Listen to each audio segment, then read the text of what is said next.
Thank you. Welcome to the virtual Agile meetup. It's really lovely to see new faces, but also returning faces today. So thank you so much for spending this time with us. Like I was saying, we've got a really special guest with us today, Bob Gallin, who is going to be talking on the subject of an Agile coach's guide to showing your value. Now, this is a very hot topic at the moment, so I'm super excited to hear more about that. So I hope you are as well. And if you're not excited, that's also fine. You're not held here against your will. You can leave at any moment, just to put that out there, or you can stay. Anyway, thank you again. Just to give you a bit of an idea on what today's session looks like. So in terms of asking questions and anything like that, chat, we like to ask questions today just at the end of the session. So Bob's going to talk at about around 45 minutes, something like that. And so save your questions. There was lots of questions in the meetup channel that we had, but then do feel free to ask away at your heart's content. And we'd love to talk and explore a bit more about that. We are recording this session, as you know, so just be aware of that. Time box for today, we will be going for the next, what does it work out to be, 75 minutes? In total, it's a 90-minute time box, so we'll be here for approximately another 75 minutes.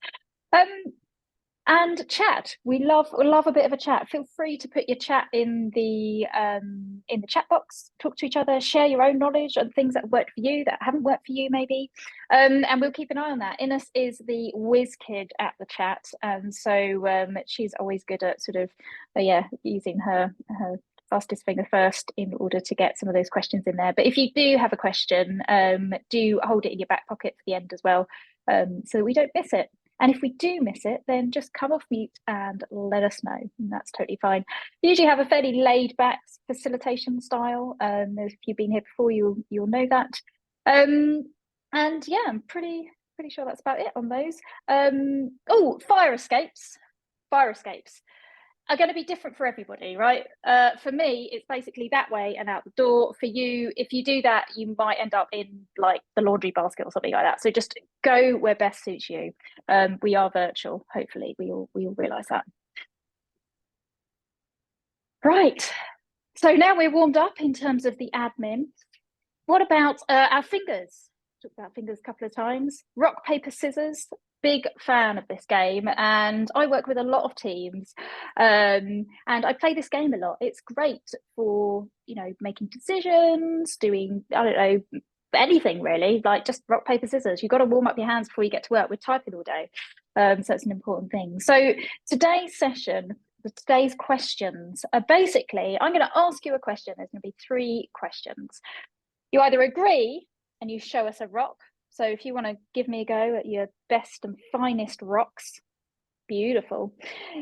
Maybe you're not sure, maybe it doesn't make sense, you can give me a little paper. Beautiful, yeah. And then there's the scissors, sorry. And if you're having a bad day, it depends. This only really translates, I think, for the UK, but just your scissors are that way. Cool, great. Great, excellent. So the first question is this. I've never understood the value of an Agile coach, but I want to.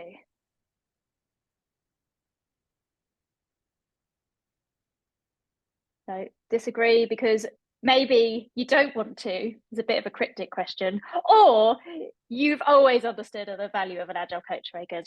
Okay, that was just the warm-up. They're only going to get better, these questions.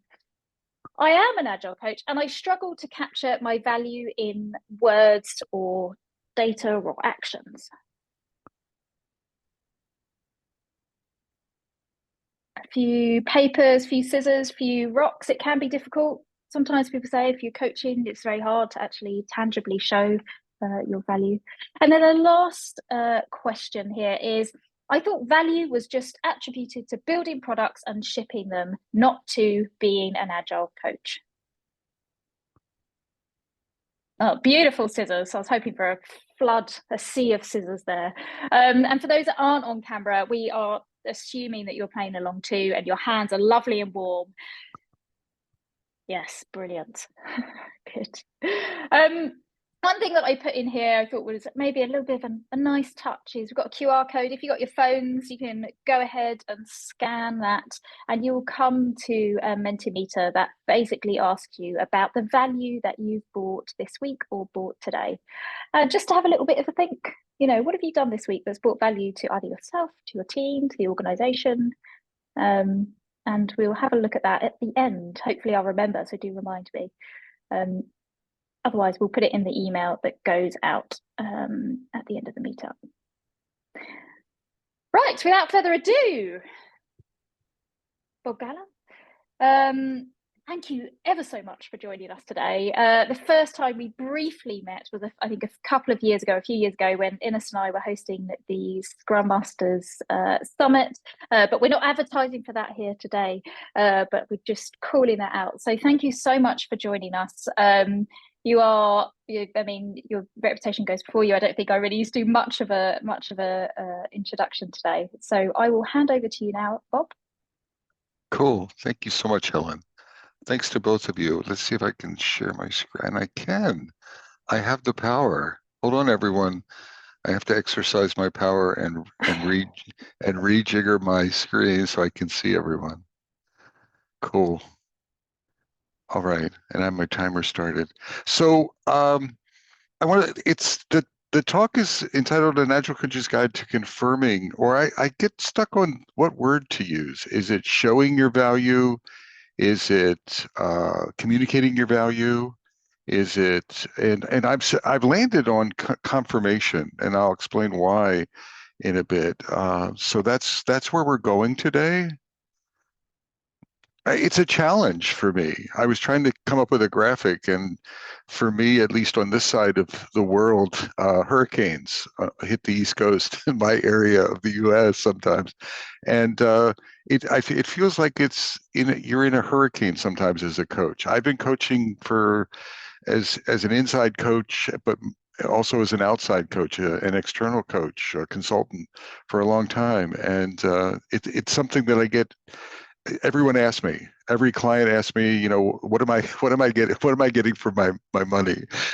What is your value proposition, etc. And I have a lot of ideas that I'm going to share with you. I don't have an answer because I think it's situational. So what I hope to do is get all of you to scribble down some notes and to start getting sharper on what are you doing about your value.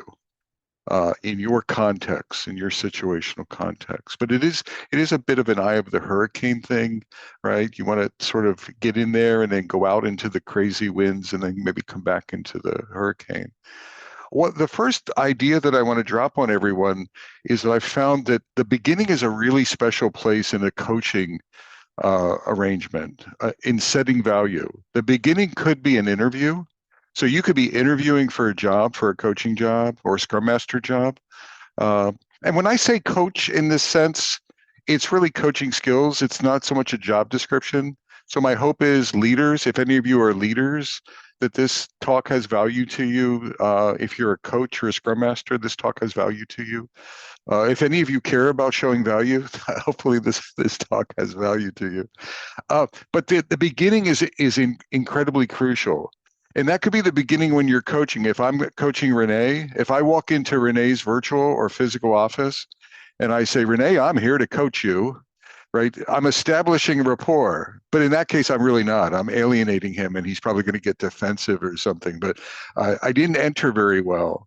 But that initial conversation is a wonderful place to establish boundaries and rules and value. And that value proposition, it's an introduction, it's an interview. It's also the relationship building and trying to establish relationships there. So what I'm trying to say to all of you is don't waste your beginnings. That could be you're a Scrum Master and you enter a new team. You could be a Scrum Master and you get a few new team members. You have some float in team membership. It could be you enter a new job. It could be you enter a new group. Entry is everyone. I want you to market entry and establishing the rules of coaching. Sometimes, and I'm going to talk about it, what is Agile coaching? I actually don't think there's a clear definition even today or there may be some clarity in definitions, but I don't know if many clients know it. And so part of that beginning is establishing what coaching is. Importantly, and also what it isn't. Like I think of guardrails, establishing guardrails or boundary conditions for that. The other thing is it's a wonderful time to say no. So, for example, if I'm talking to Slava, and he's interviewing for a coaching position, and I'm like, Slava, it's fantastic. We have 50 teams that need your coaching ability, and you're going to turn them all around. They're all disasters. And I would hope that Slava would look at me and say, I'm really empathetic, and that's a wonderful goal and aspiration, but no, I can't coach 50 teams in parallel. And maybe we'd have a discussion about what my intents are. What we're doing is establishing conditions of success, conditions of delivery, conditions of value. I don't care what role you're in. Slava could be a permanent, he could be a hired coach or an outside coach. There's different power dynamics in both ones, but that discussion, establishing a proper beginning is really important. So I'll just leave it at that. Another thing, following up on what I said, I love this metaphor or framework called the Agile Coaching Growth Wheel. If you haven't heard about it, you probably should look it up. But in this context, I use it successfully as an elevator pitch to explain to my clients what Agile coaching is. Does that make sense to everyone? I just pop up the wheel and it's like, oh, do you know what Agile coaching is? And most folks say, I think I know what coaching is, but what is it? I don't know exactly. Can you do it? And maybe I have 5 or 10 minutes to give them a primer on what it is and what it isn't. The role of the coach, the role of the client, the responsibility matrix. Like, have any of you ever been asked, like, what are you going to do to show value, Ruben? Right? Or, what are you going to how are you going to show your value?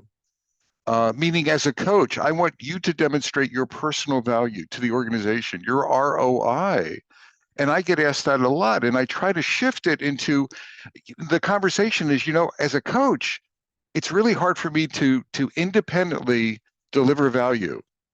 The model is for me to co-create value, to collaborate with value, to work with you on value, right? Where we jointly own it, where I have some skin in the game. Everyone understand the shift I'm trying to make?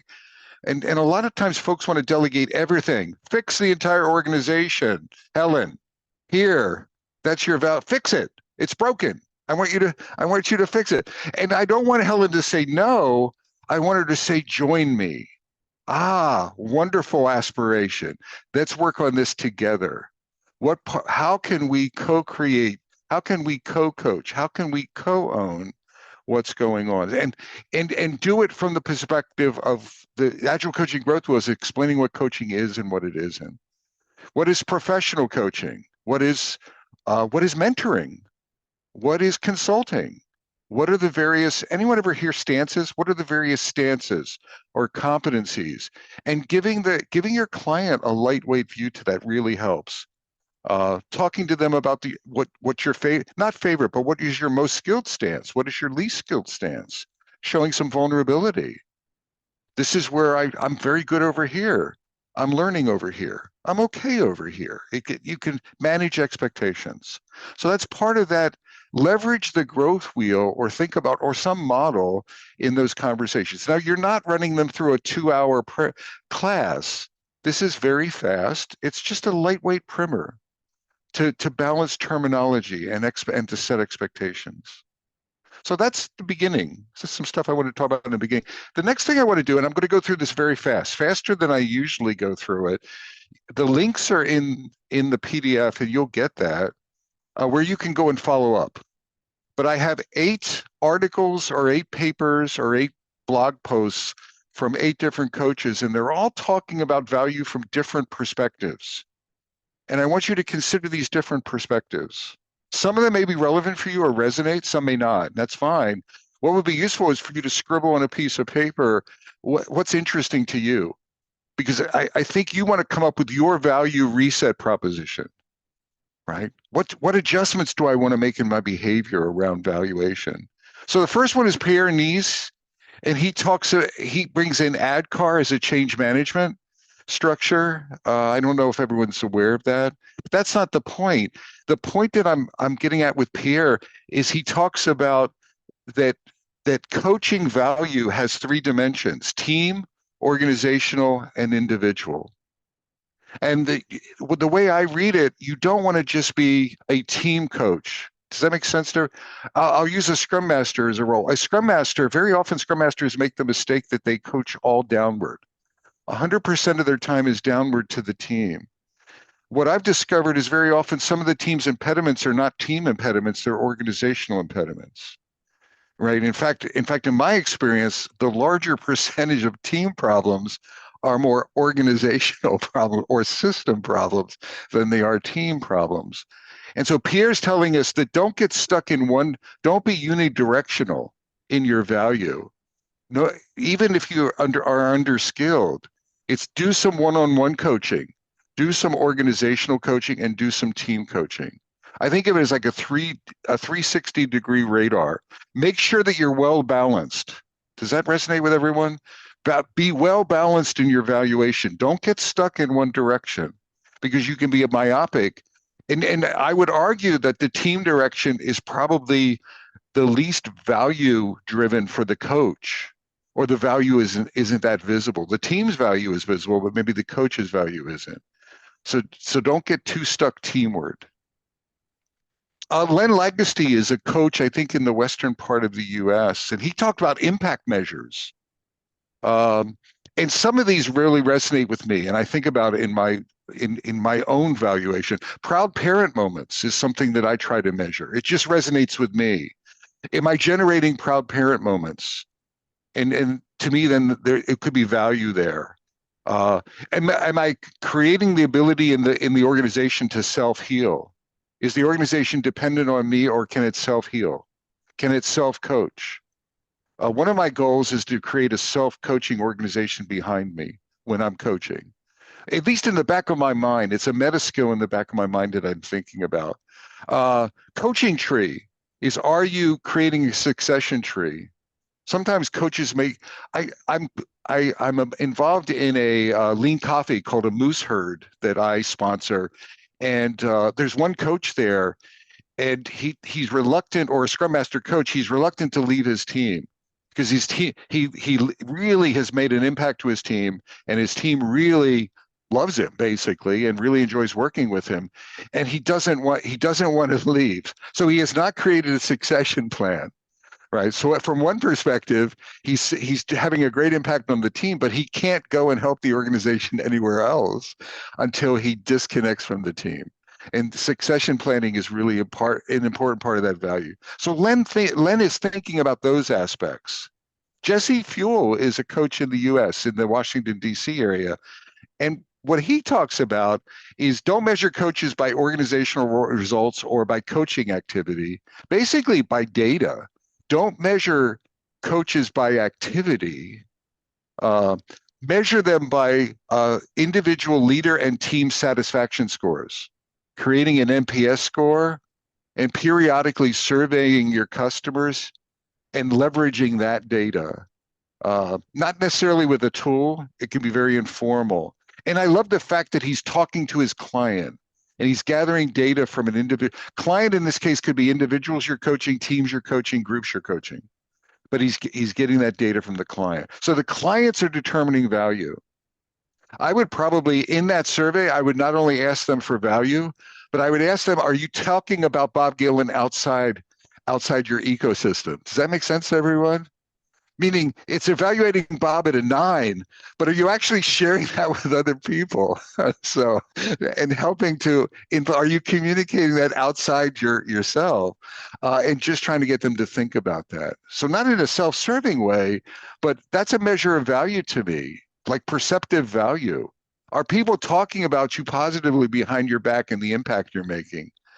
That ultimately, that's a value proposition in an organization. It's just very difficult to measure that, but that's an impact that you can have.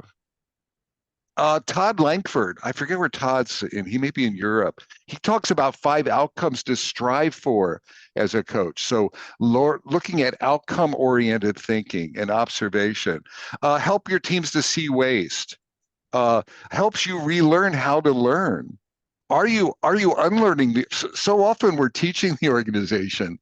Sometimes I think as a coach we should like unteach the organization, take some of the teaching down before we teach up, if that makes sense with everyone. And Todd, I think he's really onto something there. And then, are you preparing for no agile coach? Again, that's succession planning. uh, and part of your value, you're more valuable when you're not needed. Does that make sense to everyone? Like that quintessential, a scrum master's job is to put them out of a job.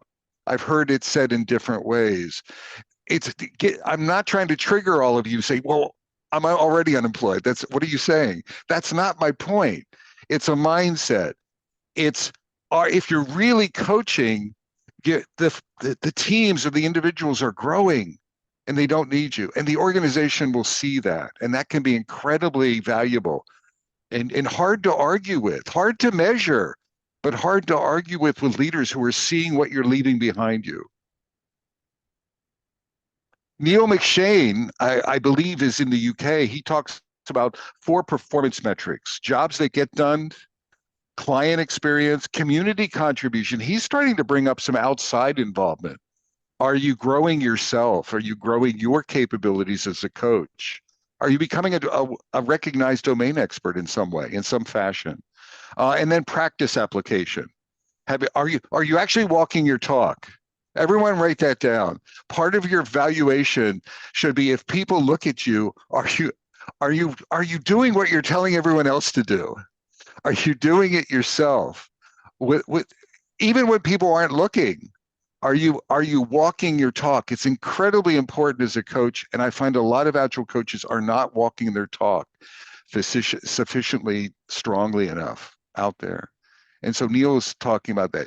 Gene Gendel is a large-scale Scrum-ish coach and trainer. He's very involved in that space, and you see less sort of sprinkled through some of his objectives. So he's talking about what I think of as transformational objectives for the coach, transformational value. For example, are we moving from command and control to enablement? Are you moving tribal stages? Are you moving from a Lulu model perspective? Are you evolving the color of the organization? Not solely by yourself. Remember, as coaches, our value is co-owned. I think it's really hard for a coach to entirely own a lot of OKRs or objectives by themselves, because we're in a role where we need the team to work with us. We need leadership to work with us, but absolutely co-create those things or co-own those things.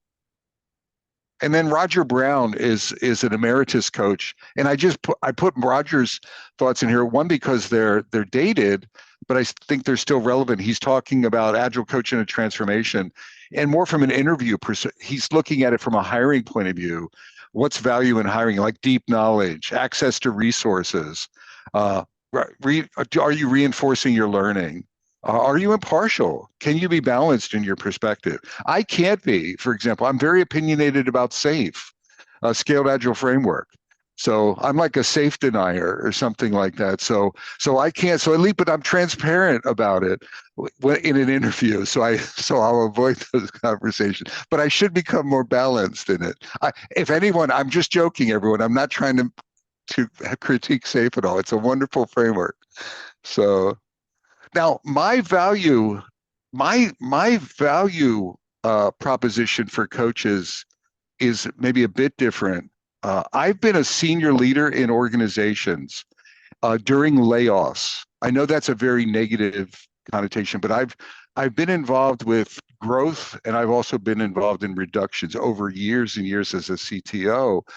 And we talked about where to cut, where to make budget. And in those discussions, there were some roles that were value-based roles, and there were some roles that were in the States. Here we talk about overhead. I don't know if anyone's ever heard. Overhead is a role that's not viewed as directly contributing value. So a value-based role is a developer. Everyone with me? A software developer in anywhere in the stack is about the leadership team understands the value of a developer, right? Because they produce stuff, tangible stuff. It may not work, and it may not be what the client wanted, but it's stuff, and they produce it. So developers are on the value-driven side. UX, DevOps, designers it's clear to leaders. The value proposition is relatively clear. It's self-evident. And then there's roles where it's a little fuzzier. Anyone imagine project manager? Project management is typically an overhead role. Managers, believe it or everyone thinks managers have it made. Managers are typically viewed as an overhead role when we're looking at it. Testers, in some organizations, certain testers are looked at as overhead roles. And guess where agile coaches are viewed, everyone? Just take a flying guess. We're overhead. That doesn't mean we're not producing things. We're not working hard. We're not producing value, but it's not clearly self-evident. So I want you to be thinking about, how do I move from the one side of the equation to the other? That's each one of your goal. How do I make my value proposition self-evident so that I am roughly equivalent to a developer? Not in writing code, but in clarity of value to the organization. Still might get cut, still might get laid off, but an equal distribution to developers. There wouldn't be an unequal distribution, right? Because the value proposition is equivalent. And that's what I'm talking about here, is we need to cross that chasm. Now, the bad news is there's no formula. It's individual, it's situational, but I want you to keep that metaphor in mind, because we want to cross that chasm. And I have some ideas for how to do that, maybe. So my personal advice is that upfront stuff is really important. Focus on outcomes. The one agile coaching metric that matters, am I adding self-evident value equivalent to the producers? And have I personally confirmed that value with my stakeholders? And what I mean by personally confirmed is look them in the eye and talk to them.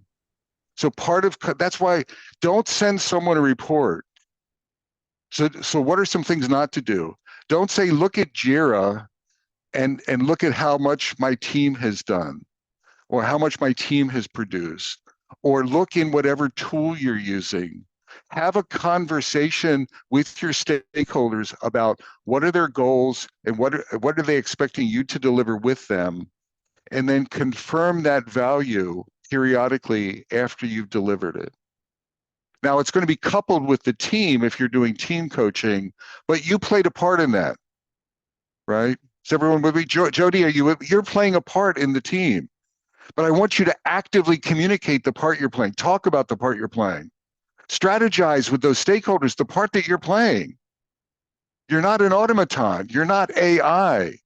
You're in a role in a team, and you're delivering value, and you're working with the team on that. So that's the one metric that matters, and it's value equivalent to them.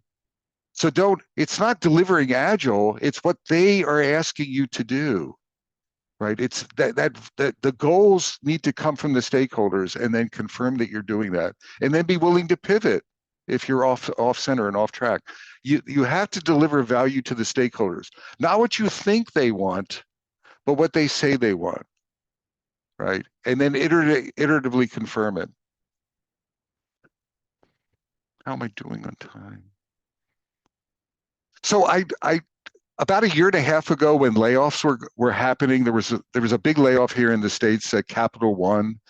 And there was a lot of discussion, and there's still quite a bit of turbulence. I don't know if you are aware of it, but there's quite a bit of job turbulence in our area, I think, still going on. There's some hiring, there's some recovery, but it's still incredibly turbulent. And right at the time where this was maybe starting, I was coaching or mentoring a group of coaches. And on one Saturday morning, I dusted off this deck, and I gave it this is the first time I gave it to them. And I talked about stop being so humble. So when I showed them this slide, everyone looked at me like I had been taken over by the devil, and that I was possessed. And they're like, what are you talking about? We're servant leaders, right? We serve the team, we serve the organization. It's not about the coach, it's about the team or the org or the outcomes or, you know, apple pie and crisps and beer. It's about whatever, it's about other things. And everyone was incredibly uncomfortable when I talked about becoming adept at blowing your own horn. And they're like, no, that's not my job. And while I get where they're coming in the discomfort, I want you all to sort of get this message. You need to become your own advocate. You no, don't assume that the data is speaking for you or your boss is speaking for you. You have to start becoming adept at advocating and communicating and confirming your value proposition. I don't care if you're the most junior Scrum Master on the planet Earth. You have to talk to a VP if that's a stakeholder and have a value discussion with them at some point. Now, maybe take Slava with you if you need comfort and support, or Renee, and maybe pair on the opportunity to. But that conversation needs to happen. So start blowing your own horn, making your personal contribution visible and confirming it. Yes, the team did this, but I played this part. Right, I played this part and this part. I was part of planning that. We had several impediments, and I really worked with the team to overcome those impediments. Of course, they did it, but I was shining a light in some areas that were really useful. The other thing I want you to do is I want you all to be thinking of yourselves to create your personal brand. You are a brand. Jeff Bezos says, Amazon, Jeff Bezos says that your personal brand is what people say about you when you're not in the room. And you don't want them talking about you like, you know, Priya is a wonderful RTE at Deutsche Bank. That's what Priya is. That's her role. Release train engineer, Deutsche Bank. That is not a personal brand. That is an organizational brand. What's the differentiation? What if we have 100 RTEs? Priya hasn't differentiated herself from any other RTE, right?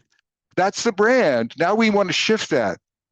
Oh, Priya, fantastic organizational facilitator. I've seen her partner with the leadership team during offsites 3 times, and her facilitation skill made a huge difference in the alignment of our senior leadership team. Now we're establishing a different personal brand beyond the RTE and a different value. So creating and marketing your personal brand is part of the idea. I've said this several times. Don't fall into the trap that the data speaks for your value or your impact, or that your team does it, or even that your boss does it. I interviewed a few senior Agile leaders at Capital One after the layoffs, and I was talking to them about who was communicating the value proposition, who was advocating for all of the Agilists. And really the discussion hierarchically went up to the senior Agile leader of the transformation. Everyone was, so there were about 1,500 Agilists were laid off. I'm exaggerating a little bit, but all 1,500 were looking at Bob Galen at the top and saying, Bob is communicating the value proposition for all of us to the entire organization. Is that a flawed? Right? It's a lazy, I mean, it's easy because everyone points up and no one else has to communicate it, but it was ineffective. It was ineffective. Imagine a world where 1,500 people are talking about value and delivering value and negotiating with stakeholders and communicating what Agile coaching is and isn't, and weaving it into the business dynamics in delivering value and delivering outcomes. Imagine that, and iterating with those leaders and confirming that we're on track in supporting business objectives. The power of that, and they miss that hierarchical view of communication. So I want you to, whether you like it or not, and if you're uncomfortable with this, you better suck it up and get comfortable. You need to advocate for yourself as well. Everyone with me? You need to find opportunities to advocate for yourself. Now, you may need to look inside yourself and find your brand, and you may need to find some energy and find some courage, but you need to do that. I'm going to skip this. What I'm really talking about here is becoming well-rounded. The real key is I'm going to say something. I don't want to offend anyone, so please just this is just someone who doesn't have a clue, espousing something that's irrelevant. But I think too many coaches have only one skill. So professional coaching stance. Everyone familiar with professional coaching stance, right? Asking good questions. I find that some coaches, that's the only stance they use. What is that metaphor? If the only tool you have is a hammer, everything looks like a nail. Is anyone? That's a huge problem in today's coaching community. In order to produce value, we need to be flexible. What if the client doesn't need questions? What if the client needs answers? We as a coach, or options. What if they need options? And asking them questions is only going to aggravate them and diminish your value. So over time, we need to look in the mirror and say, where are my strengths? Where are my skills? And where do I need to become better? Where do I need to well-round myself? And the Agile Coaching Growth Wheel is a great tool to do that. And I'll just leave that there. Now, this is a longer-term play. It's a longer-term play, but it's an important part of increasing your ability to deliver value under multiple conditions.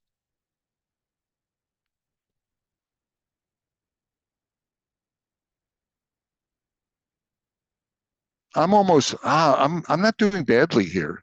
So good.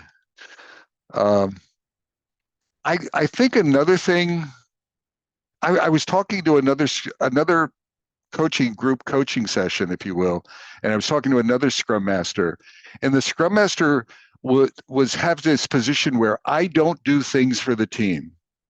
I don't get them coffee. I don't get them crisps or crackers and drinks. I don't do their laundry. I don't take notes for them. I don't schedule meetings. I'm a Scrum Master, and I absolutely understand the point behind that statement. Everyone understand what I'm saying? But what I noticed is with that mindset, they were sort of circling the team. There was the people doing the work, and then there was this satellite circling the team, giving them agile advice or whatever Scrum advice, called a Scrum Master. And I see this all the time, and I think that's a huge mistake. Part of value, if I say to everyone, skin in the game, does that expression connect to everyone? As coaches, we have to have, I just got excited. We have to have skin in the game. Now, not 100% skin. I can read Inez's eyes. She's like, what? No, that's crazy talk. It is not 100% skin in the game because the role is balanced. But does everyone understand that 0% skin in the game is a really bad posture, right? Just being an advisor on the periphery and not being in the game with the team, in the game with business delivery and value delivery. I'm not telling you to code. I don't know what it looks like, but damn it, you got to connect skin in the game somehow. Strategy, ownership, co-creation, work with team members together, work with the leaders, work with the product owner. It's multifaceted, but get some skin in the game. It'll give you an anchor for talking about the impact that you're having. Leading from the front. A lot of Agile coaches lead from the side and lead from the back. Every once in a while, I want you to think about, hey, what if I take a risk and lead from the front? Right? What if I inspire something in the team? What if we try an experiment that's a solution? And I'm going to lead from the front for that. Occasionally, might be very valuable.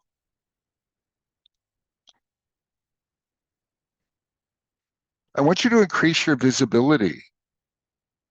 People need to know who you are.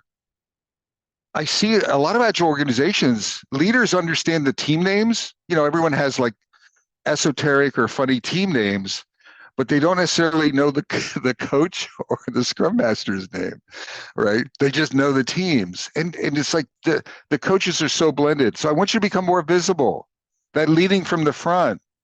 The other thing that's cool, my daughter did something neat at Deutsche Bank. My daughter pivoted from 20 years in social work. A few years ago, she pivoted from like a 20 years of social work, and she was a senior director in a large social work, children's social work firm in New York City. And she pivoted. I had some influence on it. She pivoted to a junior scrum master role, and it was a huge career pivot for her. And she's still figuring out that journey. But one of the things she's doing at Deutsche Bank is she's getting exposure. There's some all hands events, and she's volunteered to facilitate them. Why? Because she's a good facilitator. There was a senior leadership meeting, and they were looking for someone to help with setup and some facility, and she raised her hand and said, "I can help with that." The leaders there just put her in for an award, and this is not her. She's not trying to game the system, everyone. This is just she's interested and passionate, and she's gaining visibility. I just heard the other day that the leadership team put her in for an award, a North Carolina award.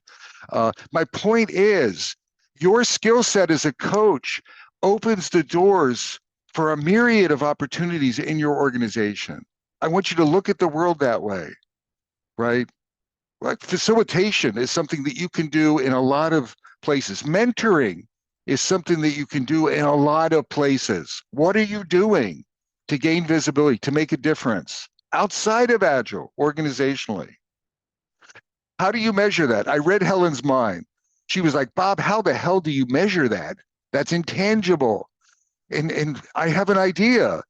If people keep asking you, you're doing it well, everyone. So if you keep getting requests, keep doing it, but until the point where you can't do it anymore. But that's what you want. And if you're not getting requests, then you need to make adjustments. But if you're getting that visibility, if you build it, they will come. They will come. You will get more impact. Part of that is allyship. We're building allies. I want you to ask yourself, who are your allies in the organization? Not just at the team level. Who have I built? These are people that are supporting you. They're talking about you behind your back. Hopefully in a positive way.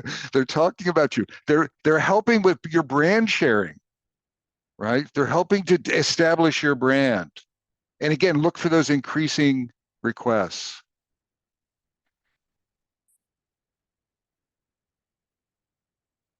I'm going to read this for everyone.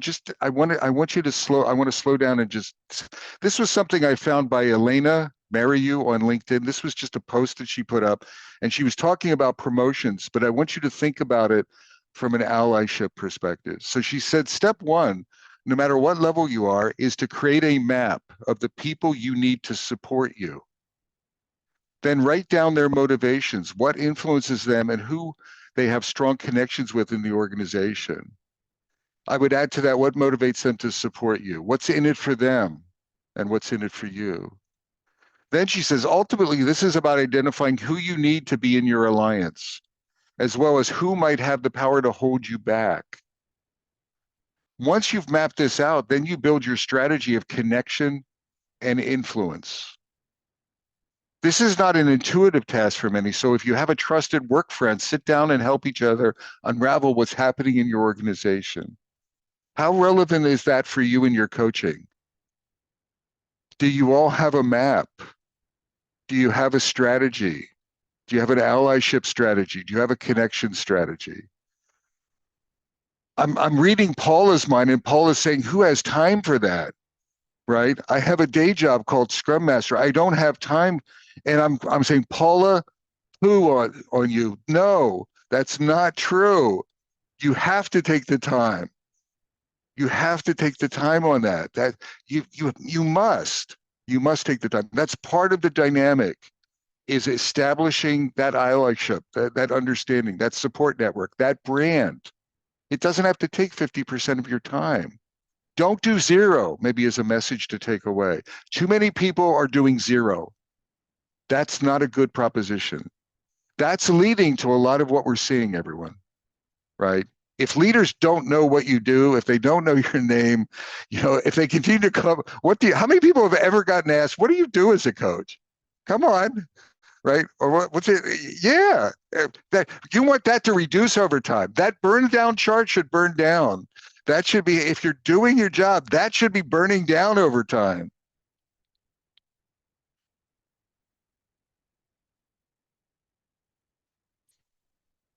Two more things, and then I'll shut up, and then we'll go to open dialogue.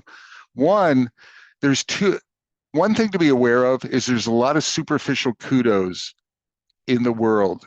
And what people will tell you, I might go to Ruben and say, Ruben, how good about, what's my coaching impact? And Ruben is like, Bob, you're fantastic. Woo! That's Bob, it's great. You're number one. And then Slave goes to him and asks the same question. And Ruben's same response. Woo, Slave, you're number one. You are a fantastic coach. He's giving us feedback, and we're walking away, and I'm like, wow, isn't that great? I feel really warm and wonderful about that. I don't know how to improve. I haven't dug through it. There's too much superficial. So when Ruben says that, I'm like, fantastic, Ruben. Give me some specifics. What did you really appreciate from my value delivery? What are the top two things I did? And then Ruben, I'm not I am Bob Galen, so I'm nearly perfect. So, but I'm not perfect. Give me something that I can improve on, not personally, but in value. What can I do better to even knock the socks off of our OKRs? What can I do to just deliver business value? What's the one thing I'm missing?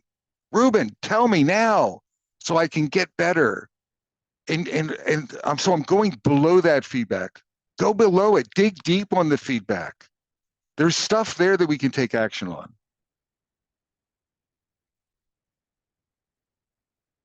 I talked about that.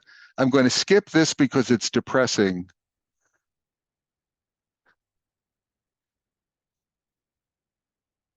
And we're just going to go, we're going to stop, and we're going to see if I've inspired any questions.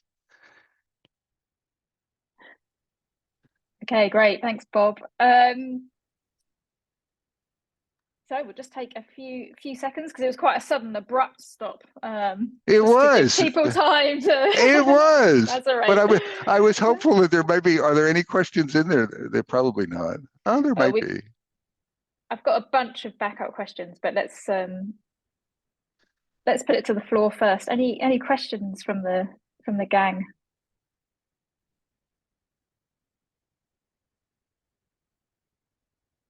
There's a lot of comments in the chat talking about learning a lot. You've definitely sparked some thoughts there, and we do have a question. Gail, go ahead. Yeah, I'm curious. How do you advocate for yourself without being obnoxious? And I've learned to do it a little bit more, but it does not feel good, But I know you have to do it, but it just doesn't feel good while you're doing it. I think I agree. So one, Gail, I'm an introvert. I don't know if you can tell, probably you can't tell, but I'm a pretty strong introvert. I've just sort of, going through it for speaking and things. But so for me, it's not in my DNA. I feel very slimy. I talk to people like I feel like a snake oil salesman when I'm doing it. And it's uncomfortable. I've had to force myself through the discomfort and just talk it. And I also have to believe that I'm not an ass. Right. There are folks out there who are ego. So I'm not one of those folks that it's all about them. So that's another inhibitor that I find is I don't want to be one of them. So then I get very quiet. And I'm working on building myself up to talk more about myself. Now, I rarely talk about me. I talk about me plus the leader. So that notion of co-creating, co-owning, co-building, co-delivering, that's what I want stories about. It's rarely are they Bob Galen stories. In fact, they're rarely that. More of it is Bob Galen plus the team. What did we do together? I find a lot of folks don't emphasize the we. Too often, the coaching mindset, one of the huge mistakes we've made in coaching is this servant-oriented mindset, and it's the right mindset, but we've taken it to the extreme, and we're not talking about ourselves at all. So that's all I really got. But it's important, so you have to force yourself. Now, what I would say is maybe get a mentor wherever you work, or a coach or a colleague who can help you. Maybe a trusted partner, so they can give you some hints when you're underplaying and overplaying, so that you can get your balance, and you could do it for them as well. Thank you. But it is difficult. But you got to do it. You really got to until you cross the chasm, Gail. Then it becomes a whole lot easier. Remember that chasm I was talking about? Become the producer, the value producer. But this is what you have to do in order to cross that chasm. Then you can lighten up on it, because now your value is self-evident.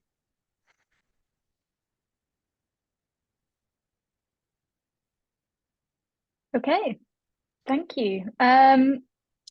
Jody.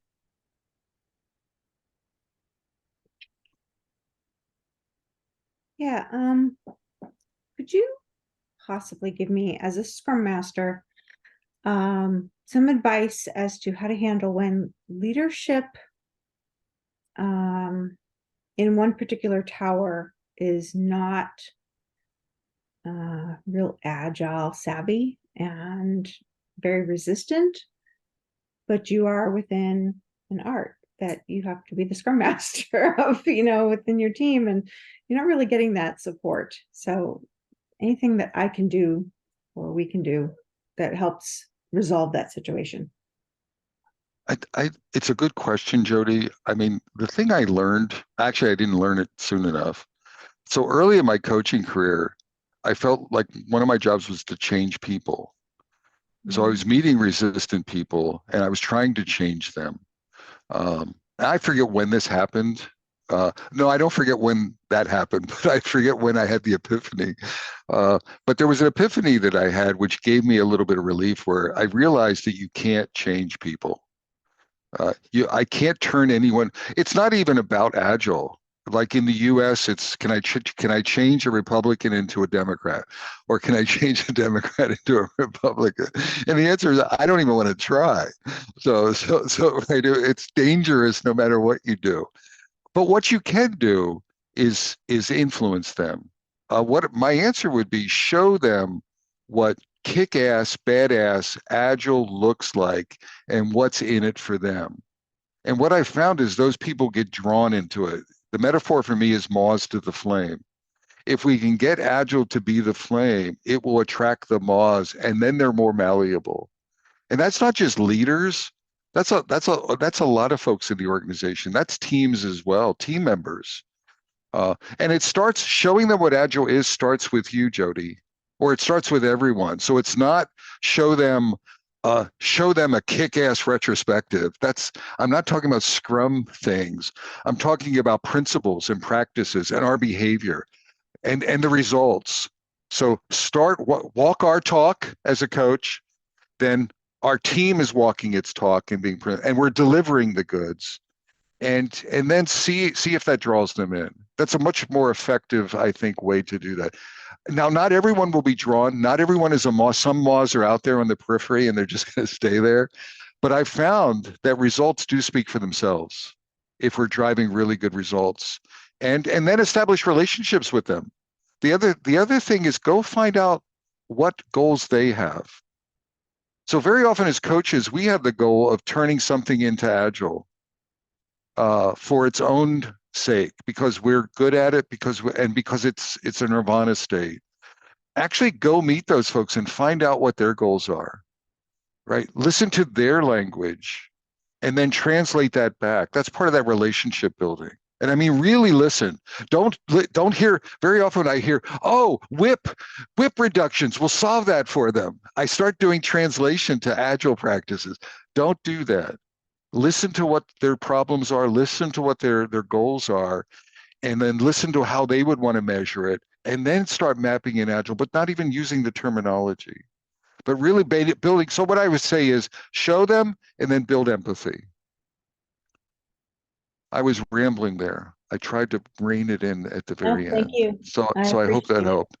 Yeah, absolutely. Thank you.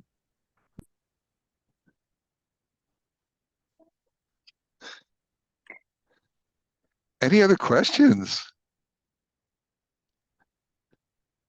We have one, I don't know if Anna, maybe I'll just read it for you then, which is about how to create that brand that you mentioned. How to create the brand? Yeah, when you were talking about, yeah, sorry. I think it's so, to me, it's like shaping. Some people, I'm going to use culture shaping. Some people talk about changing the culture to an agile culture. And some people think you can do that in a big bang, like with a PowerPoint deck or something. I'm going to change the culture, or I'm going to talk about psychological safety and we'll introduce it. And I would argue that you can't do big bang anything like that. You have to do small steps. And I would say your brand building is the same thing. So I want all of you to start today. The first step is realizing that you are a brand, whether you like it or not. You are emanating something. So now take control every day and ask yourself, what did I emanate today? What did I fail to emanate today? And what do I want to reanimate tomorrow? What do I want to be communicating outward? How do I want to be showing up? And just be intentional about it. That's the best advice. And then journal that. The other thing I would say is get a mentor in the company to help you. Get a partner or get a small group of partners together to work on brand building. Public speaking, my daughter was a good example of brand building. Getting exposure, getting out there, getting beyond your comfort zone. Getting skin in the game is building your brand. Everyone connecting outside of your team. Problem solving in the organization, not agile problem solving. Owning problem solving. Leading from the front occasionally is building your brand. So just ideas like that. Also extend your brand to the community. What I found is if you're a community influencer, like Inez and Helen are leading this group and are having community involvement, that's actually an outside activity, but it's going to be helping them with internal brand building. So that can help as well. So it's not just centric to the company. Build your brand both in the company, but as a domain leader, as a subject matter expert, and build it over time. But take baby steps in that and just be relentless. Thank you. And just to extend the question to your own question, so the suspenders, do they have to do anything about the branding then? No, they're comfortable. I'm at a point in my life where I'm always looking for comfort. And so, but it is a brand now. It has become, so Inez, so the driving force was not branding. The driving force was comfort. But it has actually surfaced as a brand. So it is a brand for me. Just like Agile Moose, I have a sort of a persona called Agile Moose, and that's become part of my brand as well. What do people, I want you really to take this, what are people saying about you? And please don't set up microphones in your offices or do anything in city. It's not that. But you can ask people, what are they saying about me? And then is that what you want? And if it is, then how do I extend that? Right? And just really be intentional. Another question. Just to add to that, Bob, it's quite interesting. I worked with a team a few years ago and created a wall of basically what are people saying about us, because they'd tell me all this stuff, and I'd be like, cool, right, yeah, let's tell the team, and it would never get back to the team. So I decided to create this wall and tell the team. Absolutely. But yeah, and I think that's what you're saying. But actually, I didn't necessarily do that for myself, with like calling out and talking about the stuff that I was doing. So actually, I'm gonna add that to the wall of stuff. Absolutely. And don't be shy. Again, there's a balance here. Someone said it. Don't go, whole hog ego, everyone, and don't go silent. Find that happy balance for yourself. But realize my tendency is to go light, everyone. So realize my tendency is to undervalue myself or underbrand myself. So I have to fight against that. And I'm never going to become a jerk. Right? It's hard for me to talk about myself. So sort of index yourself properly and really force it depending on your inclination. Yeah.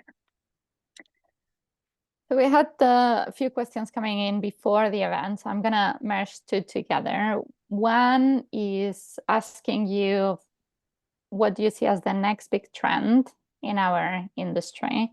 And the other one is, what is the best advice you will give to your future selves, which is somehow related. So looking at the future, what do you see, and how would you sort of give yourself advice? And I hate two-part questions because then I forget one part, but you'll have to remind me. So I'm kidding everyone, and partially kidding. I think the big trend is we're in the middle. I think we're in the middle of a disruption. And when I say we, I'm talking about, well, technology. This is not just about Agile. There's a technology, an IT and a technology disruption, an economic disruption. It's carrying over from COVID and over hiring. And there's market-driven dynamics that are causing a lot of technology firms to trim. So it's not just a picking on Agile. Now within that, because of what I talked about, because of value-driven, right? Overhead versus value-driven. Overhead roles are getting impacted more heavily, and you see that happening. So I think there's a compression going on. And if you look historically, there's always these compressions, and then we recover. Now my forecast for coaching, Scrum Master roles, coaching skill roles, RTE roles, these overhead Agile roles, I think they're not going to recover in the same volume that they pre-existed, because I think we overgrew. I'll say it quite frankly, I think there's a lot of mediocre Agile coaches in the universe because a lot of folks were chasing the money to become an Agile coach. Like, a joke is everyone wants to be an Agile coach. And if you look on LinkedIn, there's probably 1 billion Agile coaches at this point on LinkedIn. So everyone rushed into that for a variety of good reasons and maybe some moderate reasons. And I don't think they're showing value. So I think there will be a separation of the real coaches from the not real, sort of a wheat and chaff. And we're going to have to be skill-based. One of the things I short-shrifted in this conversation, remember when I talked about the will and becoming well-rounded? I would encourage all of you to not get lackadaisical about your skill growth.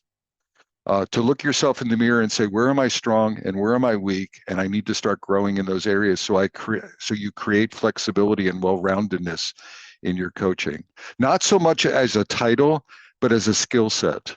You have to be building your skills, your capabilities, and growing into skin in the game. So for example, becoming a product level coach, and then connecting to product owners, product management, et cetera. Maybe becoming more pie-shaped or T-shaped as a coach, and not just professional coaching stance, but in other stances like your lean agile or your transformational ability. So I think that's the future. It's sort of winnowing things out. Unfortunately, there's some pain with that. Some people have the view that Agile coaching will no longer be a thing. I don't believe that. I think good Agile coaching, high competent Agile coaching, value-driven Agile coaching will exist, but just Agile coaching will not. So we're just going to have to step into that. And then I think that's part of Agile success. I don't like a world that says, oh, we don't need any coaches. And it's not because I'm a coach. Right? So if you wipe out all the coaches, we need partners. Agile's really hard to get right. We need experienced coaches, guides, Sherpas, partners to help. Now, the problem is we need good ones, experienced ones, deeply and broadly experienced ones. So that's my view. Now, I'm hoping to evangelize that because I think we need to grow into that. We need coaches to really buckle down and not just take professional coaching classes. Everyone, you know what I'm saying? That stance. We need to be multi-stanced. Like advisory stance, right? I want you to become comfortable providing advice. One of the problems with that is you need to have experience and in order to provide advice. So you have to get that experience. You have to solidify that stance. As far as me, I think the second question was what? Where am I going? Or what's my future? Retirement. So I'm close to retirement. Now I'll never retire, so I'm semi-retired, And then I'm trying to influence the agile world in my own little way in two ways. I'm trying to still change leaders, and I'm trying to change coaches. That's what's I spend a lot of time coaching leaders, hopefully in a positive way, and I spend a lot of time coaching coaches or training coaches, just like we talked about now. We need to get better. We need to become humble. We need to look ourselves in the mirror, and we need to get better. We need to be walking our talk. So that's where I'm going. I'm hoping to influence that, not forever, but I still have a few years of influence left, and then I'll go play golf for the rest of my life, or maybe not. So, any other questions? Or we can So be.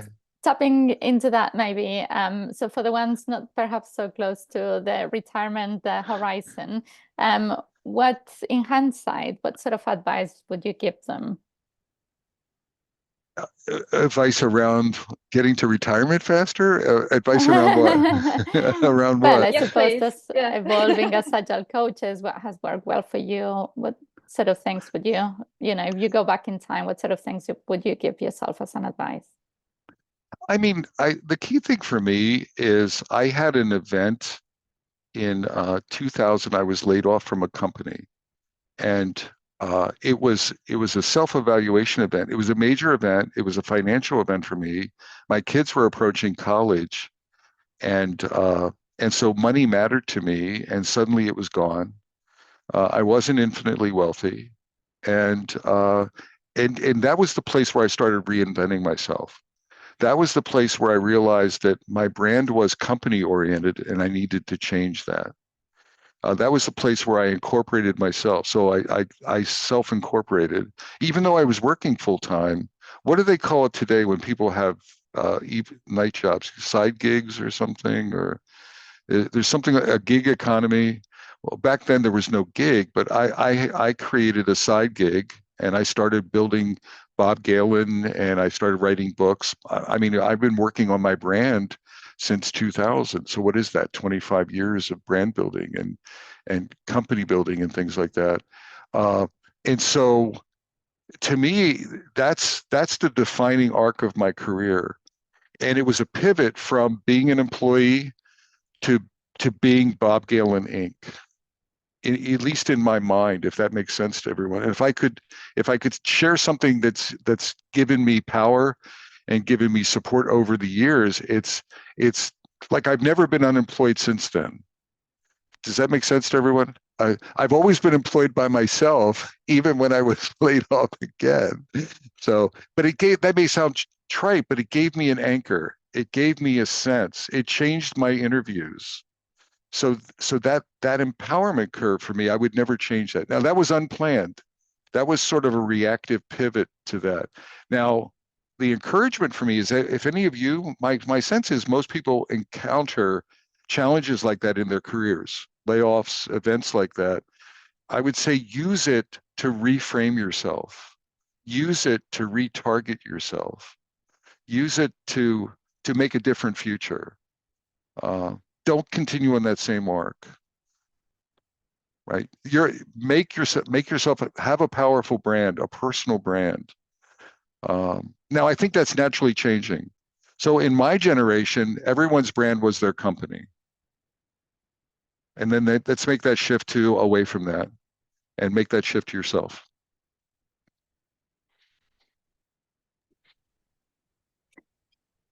Yes, I think that sounds like very good advice. And then naturally your value kind of comes out. Naturally, you probably feel more confident, I imagine. I think so. Yeah. Okay, fantastic. So we are sort of coming to the end of our time together now. So if there are any other questions, just give it a last sort of chance for anybody else to peep up before we call it a day. Can I end with a final point for everyone? Please do. Good. All right. So I often joke that agile coaching is one of the hardest jobs maybe on the planet. So what are harder jobs? In the military is pretty hard. Firefighting is pretty hard. probably. What else? Police work in most countries is pretty hard. But now we're getting it. Brain surgery? No, that's pretty easy. That's easier. What else? So now I think right up there is Agile Coach.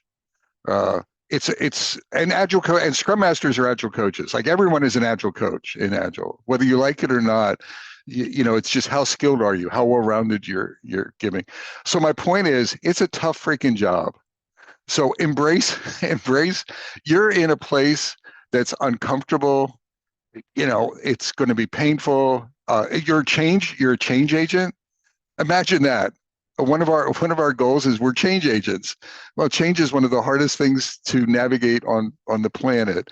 So what my point is, realize, embrace the difficult, and then give yourself grace. Give yourself self-care. Like, give yourself a hug. Create an environment around yourself, realizing, I mean, I hate to tell you, but I've seen firefighters, you know, those folks that parachute into forest fires. I've seen them do group hugs and really give each other like encouragement. So give yourself encouragement, because it's not for the faint of heart. Agile coaching is not for the faint of heart. So I would leave it with, make sure that you're giving yourself grace, and space, and some self-care. And that's it. And thank you for having me. Thank you, Bob. That's phenomenal. Yes, thank you so much. Thank you, everyone. Okay, so that's pretty much a wrap. Just before we drop off the call, Ines has just popped in 2 tiny questions into a sort of thoughts feedback. We'd love to hear what you think. We love to hear how to get a little bit better, how not to keep doing things that might annoy you, or, you know, bring speakers that you love. I mean, that's basically what we want to do. We want to bring topics to this meetup that you actually want to hear about, not stuff that you don't want to hear about, essentially. So if you could just take 2 minutes, and it literally is 2 minutes, just to fill in that form, that would be awesome. And then we can just hopefully continuously improve and stick with that mindset. And I'm going to run everyone. Ines and Helen, thank you so much for inviting me. Everyone, have a great morning, afternoon, evening, or night. All right. I really appreciate you being here with me. So thank you, everyone. Bye-bye. Thank you, Thank you Bob. so much, Bob. How are we going to get the slides? I think you told us you're going to send us the slides. I think. Meetup. Yeah, I Bob, think, you could I forward can them over send to us. Yeah. You got it. You got it. Awesome. All right. Thank you. Bye, everyone. Great. Bye. Thank you. Bye. Yeah, we'll forward them out. If you keep an eye on your meetup, or you follow us on LinkedIn as well, you'll get a link to the slides, and then you'll be able to see them. All right, folks. Okay, Thank you so thank much. you. Thank you. Have a great day. Adios. Bye. Bye.